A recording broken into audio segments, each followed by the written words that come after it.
오늘 산상수훈 이제 결론적으로 이제 한 2편 더 남았습니다만은 참된 교회는, 그리고 참된 선지자는, 그리고 참된 성도는 누구인가? 우리가 산상수훈의 컨텍스트에서 이걸 뚝 떼지 말고 이 흐름의 본맥상에서 이 본문을 우리가 해석하면서 열매로 나무를 알듯이 교회나 성도나, 여기서 말하는 열매는 사람들이 기뻐하고 사람들에게 과시하는 열매가 아니라 하나님이 보시기에 하나님이 찾고 원하시는 열매를 말하는 겁니다. 제가 동영상 하나를 보내드리겠습니다.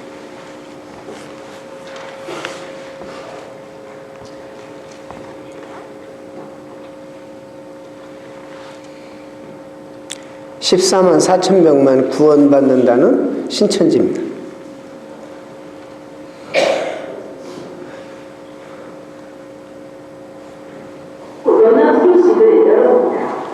그들이 만든 테이프입니다. 서울 인천 경기 지역과 해외 성교센터에서 총 3,059명이 수료를 했습니다. 이날 신천지 이만희 중개자는 성경을 통해 알려준 약속과 믿음을 강조하며 하나님이 바라시는 평화의 세계를 이루어가자고 강조했습니다. 하나님의 목표라는 것은 이 집을 정말 자기가 살아온 이 모든 것을 뜻대로 평화의 세계를 이루어가는 것입니다. 이것이 종교가 약속한 영적이었습니다. 그 예수님의 역사는 표림으로 끝나는 것이 아니었습니다. 계명으로 모든 것이 완성되었습니다. 또 영계의 나라 천국이 대한민국에 왔다고 답하면 온 세계 천국한 사람들은 대한민국으로 왔다는 것입니다. 자, 여기까지만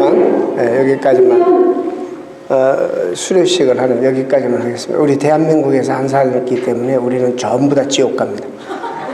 꺼주세요. 전 세계 모든 사람이 대한민국에 와서 자기를 통해서만이 구원받는다. 지금 거짓 선지자입니다. 그런데 지금 단일 교단으로서 전 세계 포교 활동을 해서 제일 큰 교단이 되었다고 자랑합니다. 사람이 많이 모인다고 성령의 역사가 있는 게 아닙니다. 여러분 착각하지 마시기 바랍니다. 그래, 이 시대에 가장 중요한 질문은 교회 몇 명 모이느냐, 무슨 그런 게 중요한 게 아닙니다. 어떤 프로그램을 잘 돌렸더니 교회가 사람들이 많이 모이게 되고 인기를 얻었다. 그게 중요한 것이 아닙니다. 이 시대에 가장 중요한 질문은 Is it biblical? 정말 성서적이냐? 이 질문이 가장 중요한 질문입니다. 오늘 여기에 이 강단 설교하는 저를 비롯해서 여러분 모두가 이 말씀 오늘 잘 들어야 할 것입니다. 이거는 저에게도 해당되고 여러분 모두에게도 해당되는 말씀이기 때문입니다. 저는 이 자리에서 이 본문 가지고 자기만 참 선지자고 남들은 다 거짓 선지자라고 말하는 사람들도 있다고 합니다. 그런 얘기가 아닙니다. 여러분은 신앙생활 하다가 제가 엉뚱한 말을 하든지 성경에 없는 방향으로 가든지 이러면 나를 여러분들이 의심해야 되고 여러분들이 저에게 따져들어야 됩니다. 성경에는 턱없이 나도 부족하면서 연약한 사람들을 자꾸 비판만을 해서 잘못된 것만 꼬집어내서 비판하는 비판, 이것은 죄지만은 영적으로 천사라도 분별하라. 그래서 이 분별에 대한 말씀을 오늘 우리가 듣는 것입니다. 여러분 분별해야 됩니다. 사람 많이 간다고 무조건 따라가고 이러면 안 되는 것입니다. 지난 제가 선교 가기 전주에 넓은 문과 좁은 문에 대해서 이야기했습니다. 한마디로 왜 그 이야기 하시면서 그 다음에 이 말씀을 넣으셨을까? 여러분 넓은 문으로 인도합니다. 신앙생활을 쉽게 하게 만듭니다. 그들이 듣기 좋아하는 이야기만 듣도록 합니다. 여러분 종교개혁자가 그들이 1517년에 종교 개혁을 일으키면서 참된 교회의 표징이 뭐냐? 세 가지를 들었습니다. 참된 교회의 표징은 첫째, 순전한 말씀의 바른 선포. 말씀이 말씀 그대로 순전하게 뒤틀리지 아니하고 첨가하지 아니하고 빼지 아니하고 그대로 선포하는 것이 참된 교회의 표징입니다. 두 번째, 주님께서 제정하신 성찬 실행, 바른 성례 집행. 이것이 두 번째입니다. 그래서 우리가 성례를 할 때에도 그냥 한 달에 한 번 하니까 행사로 때우는 것이 아니라 정말 이게 하나님 앞에 은혜 받는 방편으로 그리스도의 생명이, 그분의 영원성이 나와 하나가 되어서 내가 그분 안에 살고 그분이 내 안에 사는 영적 체험들이 있어야 됩니다. 세 번째 뭔지 아닙니까? 왜 이 시대가 이렇게 교회들이 약화되고 성도들이 가짜들이 많이 생긴 줄 아십니까? 저는 결정적으로 이 세 번째 참 교회 표징을 회복해야 된다고 주장하는 사람 중에 하나입니다. 권징입니다. 권징. 이 세 가지가 없으면, 이 세 가지가 옳게 실행되지 않으면 참 교회로 절대로 회복될 수 없다라는 이런 가르침을 주었습니다. 이 권징은 뭐냐면 디스플린입니다. 근데 기본은 회복하기 위한, 언제나 그래요. 징계는, 교회 사는 징계나 디스플레이는 사랑으로 이걸 전제로 하고 이를 주님 앞으로 돌이키는, 그러니까 상처받았다고 사랑이 없이 응징한다거나 되갚음한다거나 목사님들도 막 강단에서 말씀으로 친다거나 뭐 이런 일이 있을 수 없지만은 가끔 그런 일도 있다고 하니까 성도들이 얘기 들어보면 이런 것들은 사랑으로 하는 게 아닙니다. 사랑으로 하는 것은 정말 조심스럽게 사려 깊게 그렇게 해야 되는 것입니다. 근데 지금 이 권징이 없어졌어요.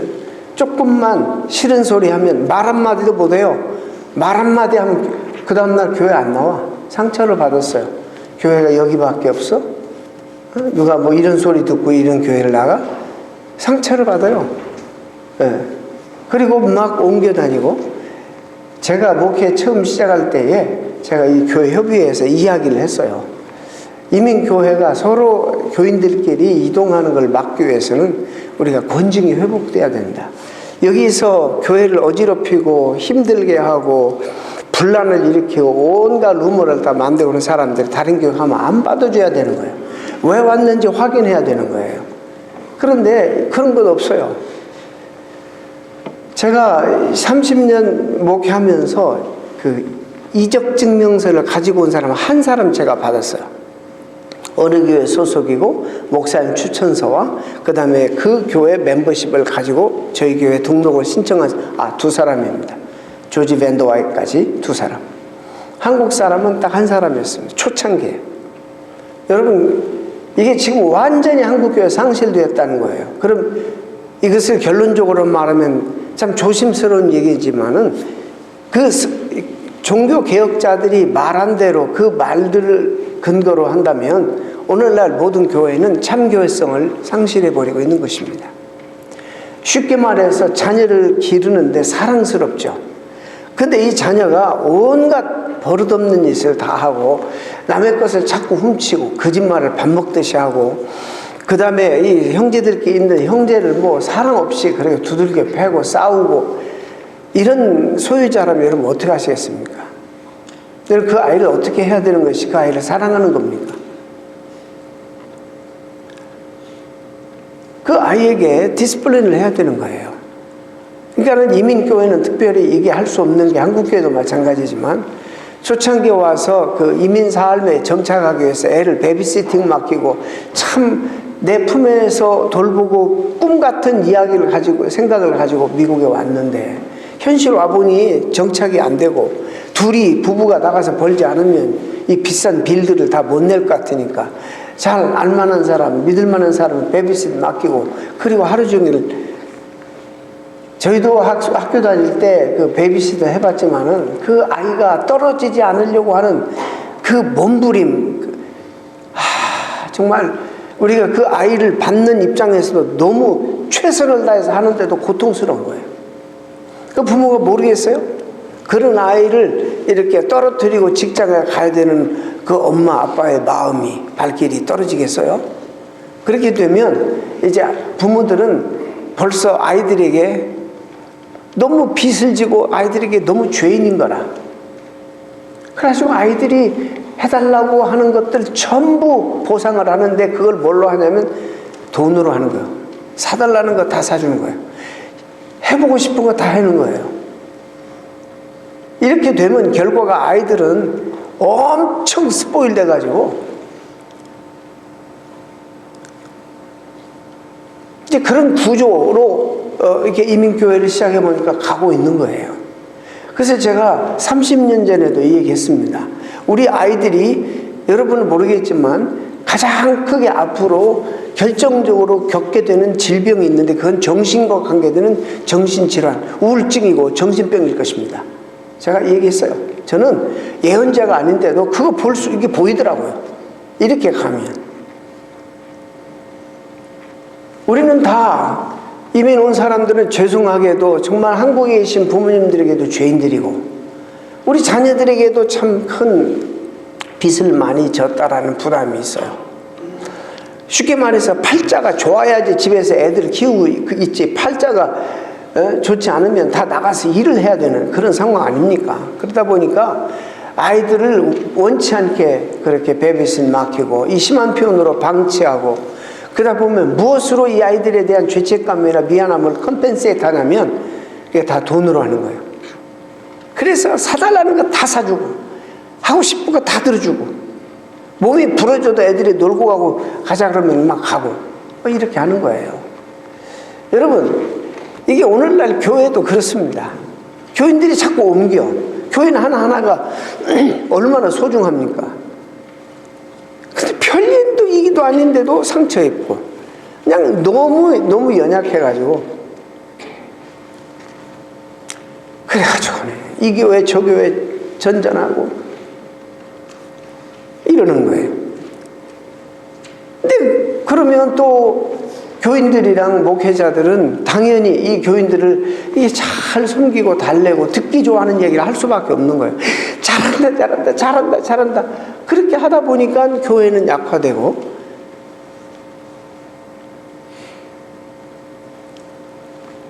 성도들이 세상을 이길 힘이 없어지고 근력도 없고 뭐든지 설교도 주문하듯이 내가 듣고 싶어하는 것만 해달라. 그리고 그것만 듣고 천하 없어도 듣기 싫은 말을 안 듣는 그런 시대가 되어버린 것입니다.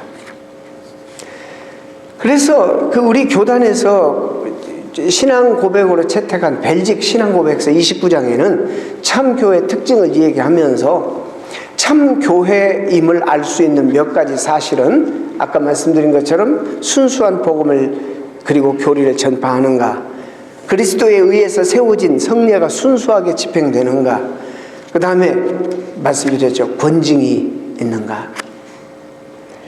여러분 권징이라는 것은 여러분 다른 교회 가도 여러분에게 교적부가 따라가야 돼요. 여러분 그거 들고 가 이적을.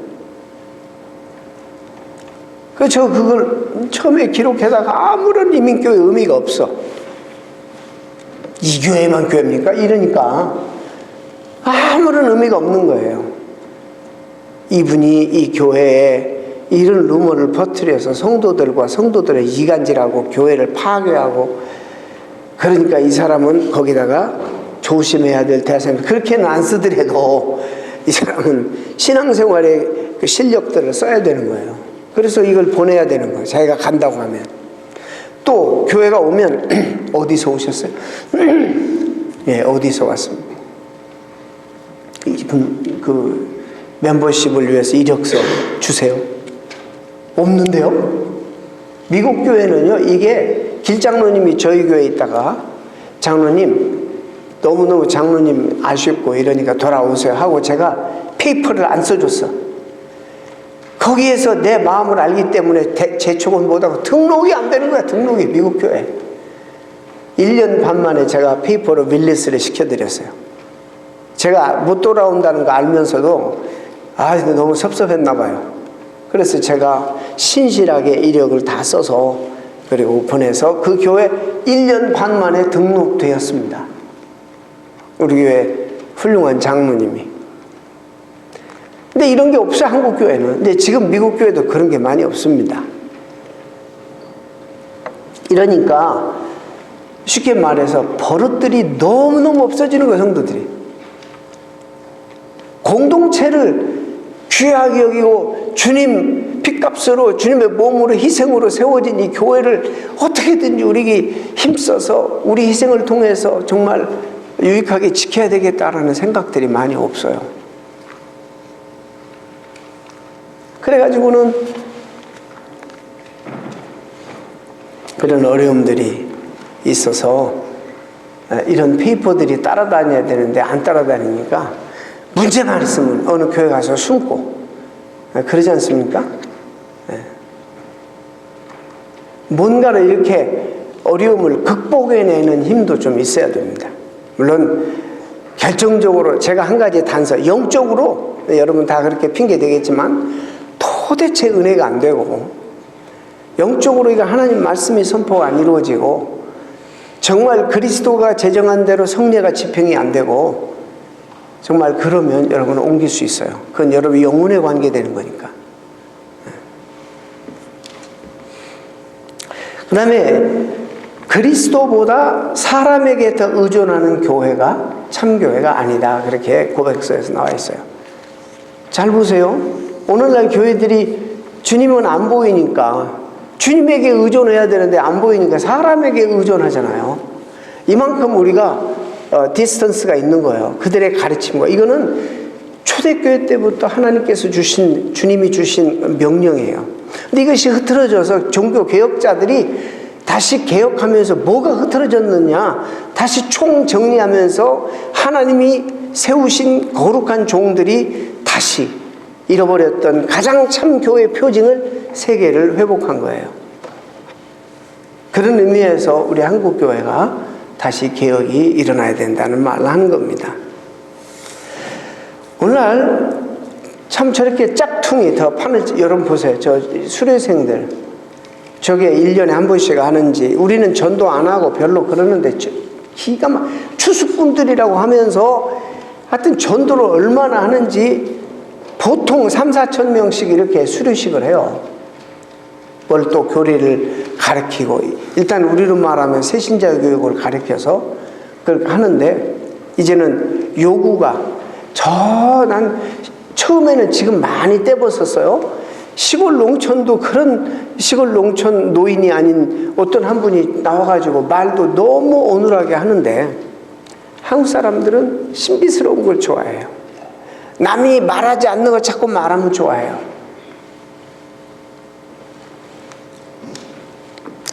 여러분, 나는 기독교의 가짜가 많은 것은 정말 명품일수록 짝퉁이 많은 것처럼 정말 기독교가 참 진리니까 이런 짝퉁들이 많습니다. 그래서 명품들은 가지고 싶지만 돈이 없어서, 형편이 없어서 못 사는 사람들의 심리를 이용해서 짝퉁을 만들어서, 어느 날 제가 한번 말씀드린 적이 있죠. 가방이 짝퉁인지 명품인지 전혀 몰라. 너무 잘 만드니까. 근데 비 오는 날 이거 들고 가는 사람 보면 안다는 거예요. 짝퉁은 이 우산으로 대용하고 명품은 얼른 품 안에다가 이렇게 감싼다는 거예요. 그거 보면 딱 안다는 거예요. 식당 갔는데 테이블 위에다 올려놓으면 짝퉁, 밑으로 조심스럽게 내려놓으면 명품. 뭐 아는 분별법을 몇 가지 제가 옛날에 봤는데 다 기억은 못합니다만, 아무튼 너무너무 짝퉁이 많은 시대입니다. 물건은 짝퉁이라도 좋아요. 돈이 없으니까 그걸로 대리만족하고도 할 수도 있고 좋은데, 그러나 교회와 그 다음에 선지자와 그 다음에 성도들은 그러면 안 되잖아요. 이거는 우리 영혼이 걸려있는 문제이기 때문에, 생명이 달려있기 때문에, 여러분, 짝퉁이 판치는 이 시대에 거짓 선지자들도 판을 치고 있습니다.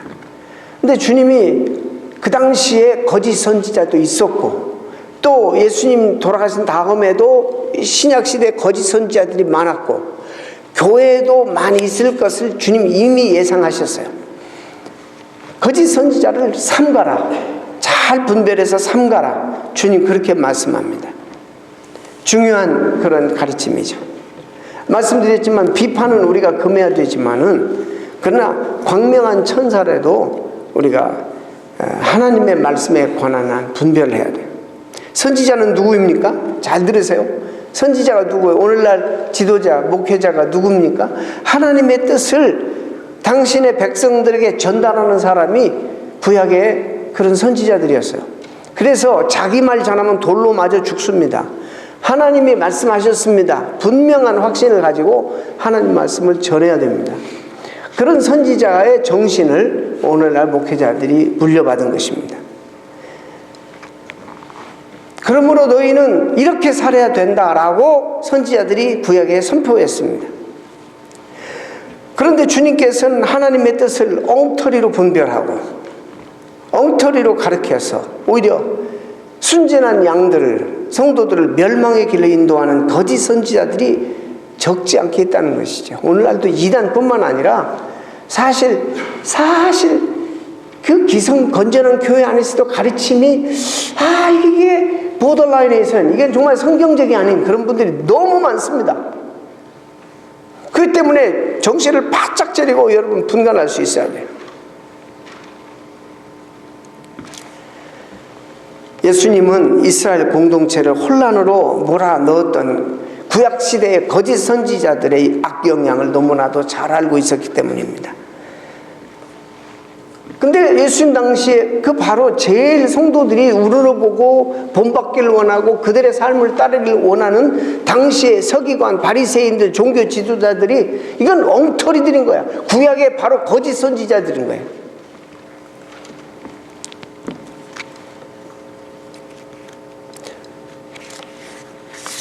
뿐만 아니라 주님이 이 제자들에게 앞으로 당신이 희생을 통해 세우실 교회에 이 교회가 영원할 것인데 이 교회를 흔들고 무너뜨리는 거짓 선지자들이 분명히 많이 생길 것이라는 것을 예측했습니다.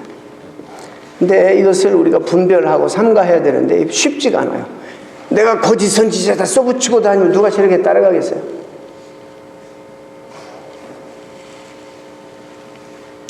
저는 가끔 그런 무슨 능력일까?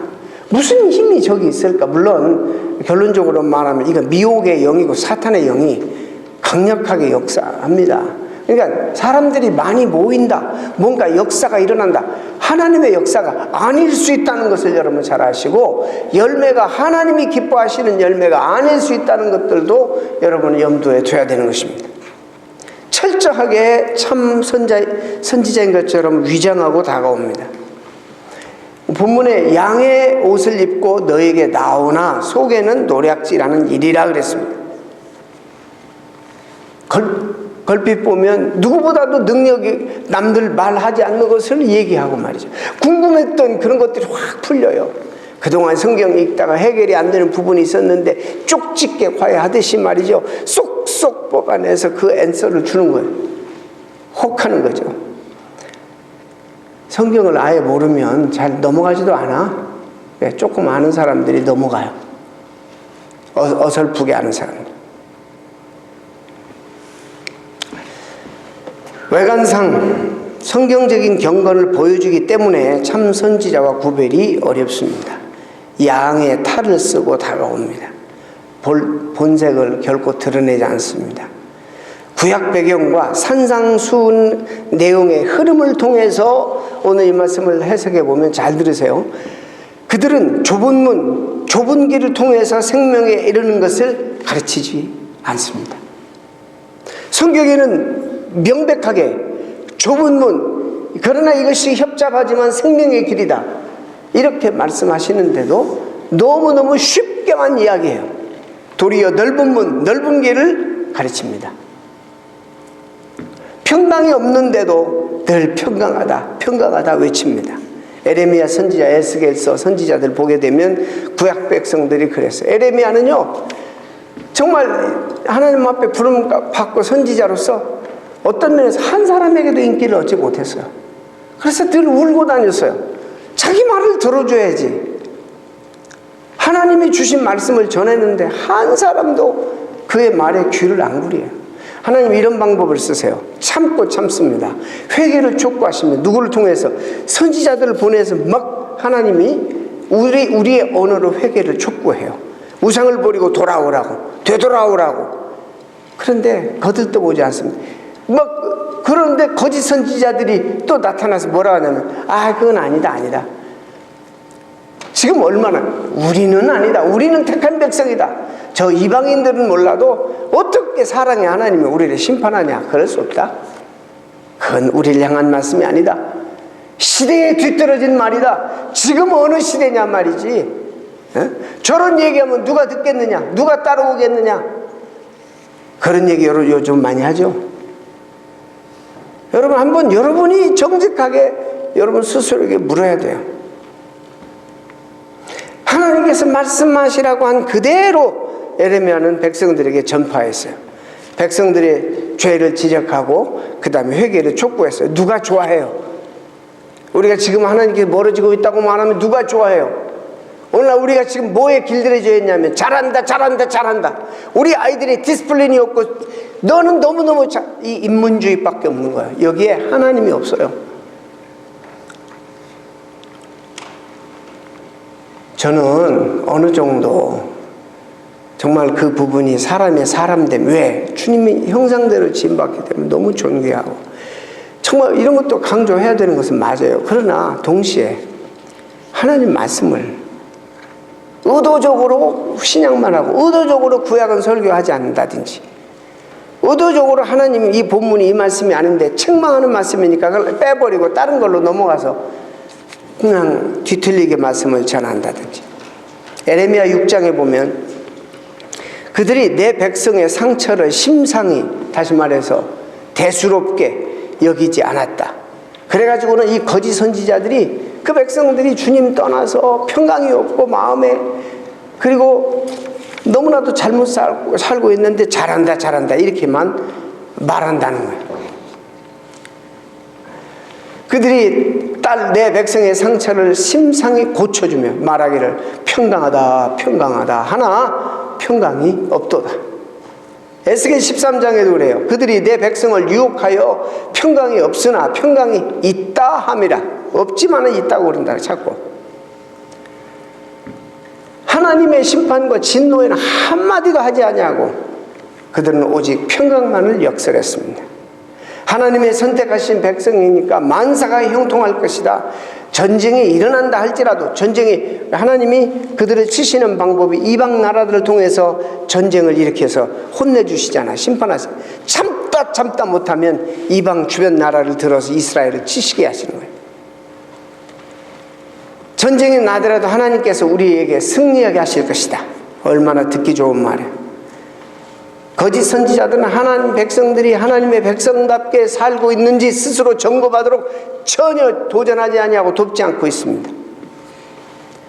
하나님은 사랑이심으로 모든 환난에서 건져주신다 이 말만 하는 겁니다. 듣기에 좋은 말만 하는 겁니다. 구약은 이런 관점에서 참 선지자와 거짓 선지자를 분명하게 성경적으로 나눠요. 참 선지자는 누구냐? 하나님 말씀을 증거하는 자. 거짓 선지자는 사람의 귀를 닳게 즐겁게 해주는 자.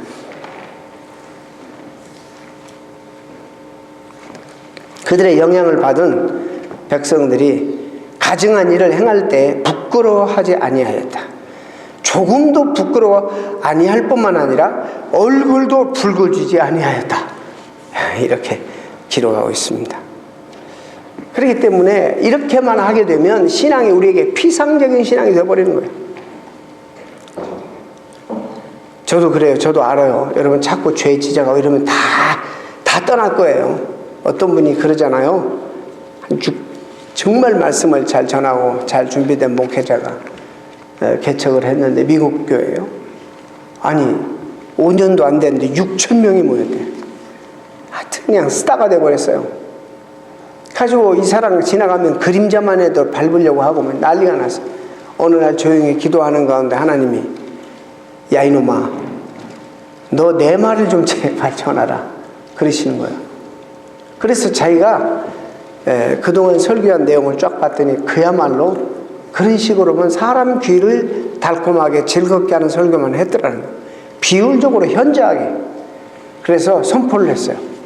내가 그동안 그렇게 해서 하나님의 이런 책망을 받았습니다. 그래서 내가 하나님 말씀을 신실하게 전하려고 노력하겠습니다.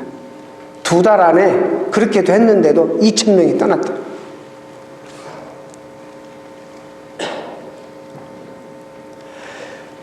여러분, 우리가 문화를 따라가야 됩니까? 사람들을 따라가야 됩니까? 아니면 교회와 하나님 말씀이 성도들을 이끌어가야 합니까? 이것만 한번 여러분 정확하게 생각하세요. 우리가 그들이 좋아하는 대로 따라가야 되는 겁니까? 아니면 하나님의 말씀의 원리나 하나님이 우리를 교회가 주도해 가야 되는 겁니까? 이것만 여러분이 잘 아시면, 그러면서도 균형을 잘 이루어야 되겠죠. 치우치지 않고. 형식적으로 제사는 드렸는데 형식이에요. 그들 마음속에 하나님은 없어요. 그리고 하나님을 찾는 이유가 그들의 너무 잘못해서 자기 죄를 컴펜세이션하고 그 다음에 잘 되기를 바라는, 보통 이방 신을 섬기는 수준이었어요. 그리고 돌아와서 삶은 세상 사람과 전혀 구별이 없는 거예요. 오늘날 우리도 마찬가지예요. 그냥 형식적으로 주일에 예배 한번 참석하고 그것 외에, 여기 와 있는다는 거 이 외에는 밖에 나가면 전혀 다를 바 없는, 내가 있음으로, 내가 진리를 가지고 예수 그리스도를 믿는 사람으로서 내가 있음으로 주변이 전혀 요동하지 않아요. 전혀 영향받지 않아요. 그냥 나는 단순히 여기 와서만 그리스도이냐, 내가 있음으로 아내, 또 가정, 자녀와의 관계, 또 이웃과의 관계, 세상 속에서 직장에서의 이런 관계가 전혀 세상 사람과 똑같아요. 그러면 여러분의 삶이 만약 그렇다면 제가 너무너무 잘못하고 있는 거예요. 어떤 임팩트도 주지 못해요. 거짓된 세상에서 정직하게 살려는 노력, 몸부림, 이런 걸로 인해서 조금이라도 임팩트를 줘야 되는, 전혀 주지 못해요. 구약의 선지자들에게 영향받은 많은 사람들처럼 그냥 넓은 문, 쉽게, 꼭 그렇게 믿어야 돼? 쉽게, 넓은 문, 다른 사람이 하는 대로, 이렇게만 신앙생활을 하는 것입니다. 그런 생각을 저는 해봤어요. 말씀을 준비하면서. 누구의 영향인가? 이게 도대체 누구의 영향인가? 겉으로는 전통적인 말을 하고 성경적인 경건의 모습을 보여주지만 백성들을 생명의 길인 좁은 문, 협잡한 길로 인도하지 않는 거짓 선지자들의 영향일 수 있다는 생각입니다. 그러니까 뭐든지 쉽게 하니까 기독교인들은 많지만 도덕성은 형편없이 떨어져 버리고 한국 교회가 지탄을 받게 되는 것입니다.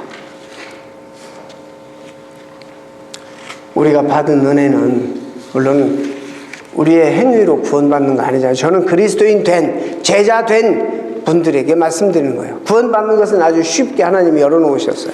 그러나 그것도 사실 쉽지 않아요. 그의 아들을 이 땅에 보내서 그 아들을 희생시키는 엄청난 대가 지불을 통해서 우리 한 사람 한 사람을 구원해 주셨어요. 그런데 그 엄청난 그런 값비싼 구원을 값싼 복음으로 바꿔서, 아니 처음에는 그렇게 전할 수 있지만은 성숙이 없잖아. 그러니까 구원받은 성도들의 성숙이 없어요. 그러니까 드러나야 될 헌신이나 커미트먼트가 없는 거예요. 은혜를 싸구려처럼 짓밟고 그렇게 마음대로 해야 되는 것은 아닙니다. 제가 이제 다 못 보여드렸는데요, 저 사람이 가평의 호숫가에 어마어마한 아방궁을 지어놓고, 여러분 보신 분 많을 거예요. 거기서 뒷뜰에다가 데크를 호수에 딱 거기까지 연결해서 데크에 앉아가지고 낚시질이나 하고 있고,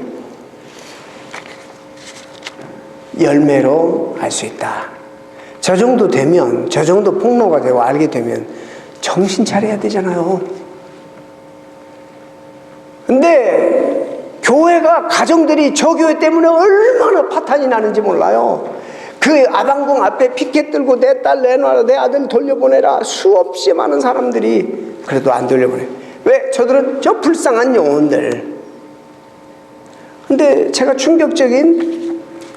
제가 또 하나의 동영상을 봤는데 뭐냐면, 개신교는 절대 저들을 이길 수 없다. 이 모습 가지고는 절대로 이길 수 없다는 거예요. 그냥 비판만 할 것이지 힘이 없는 거예요. 여러분들이 참고로 나중에 한 번씩 들여다보시기를 바랍니다. 거짓 선지자는 위장한다 그랬죠. 그리고 거짓 선지자는 탐욕이 많아요. 탐욕이. 그런 열매로 우리가 알아야 되는 것입니다. 제가 좀 길게 하려고 했더니 지난주에 18분을 내가지고 컴프로마이즈를 좀 해야 될 것 같아요. 18분을 내서 여러분들이 아주 좋아하셨겠다, 그런 생각도 한편으로는 합니다. 어떤 분은, 소수의 분들은 정말 좋아하셨겠다. 제가 늘 40분 가까이 설교하니까 생각해 보세요. 이렇게 안타까움이 있는데 일주일에 한 번 기회 주잖아. 여러분, 일주일에 한 번 다 나오잖아요. 이 많은 분들이 일주일에 한 번 오는데 얼마나 안타깝겠어요.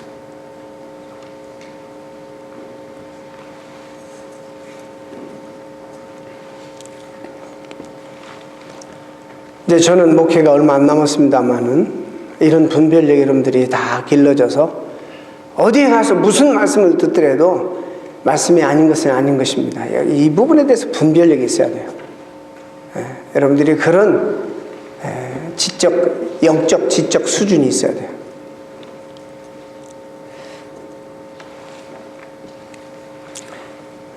이런 안목을 여러분들이 잘 길러서 우리 교회가, 날 비롯해서 여러분들이 참된 선지자, 참된 목회자, 또 참된 교회로 회복해서, 뭐를 회복해요? 종교개혁자 말을 제가 괜히 한 게 아니에요. 말씀, 성례, 권징을 회복해야 돼요. 여러분, 징계해도 되겠죠? 이거, 교회는, 참된 교회는 징계해야 돼요. 잘못하고 있고 사과가 썩어 들어가면 거기에 조금 파야 돼. 그냥 놔두면 다 썩어버려요.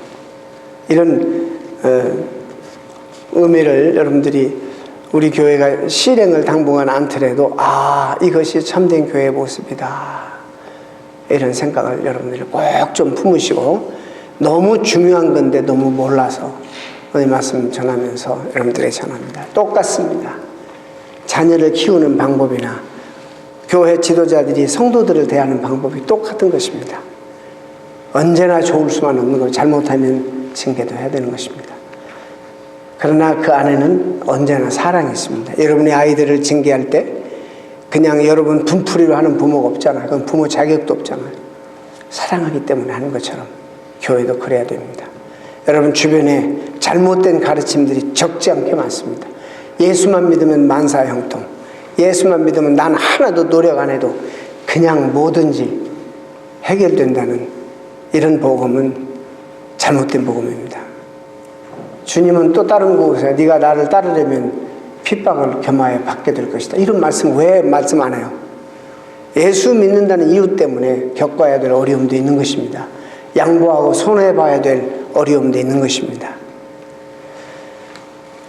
여러분, 성경을 균형 있게 똑바로 보셔서 이해하시는 여러분 되시기를 축원합니다. 그래서 우리 교회가 참된 교회로 다시 거듭나고 회복되는 그 방향을 향해서 그런 교회가 되어지도록 함께 노력하는 사역이 되도록 축원합니다. 기도하겠습니다. 하나님 고맙습니다.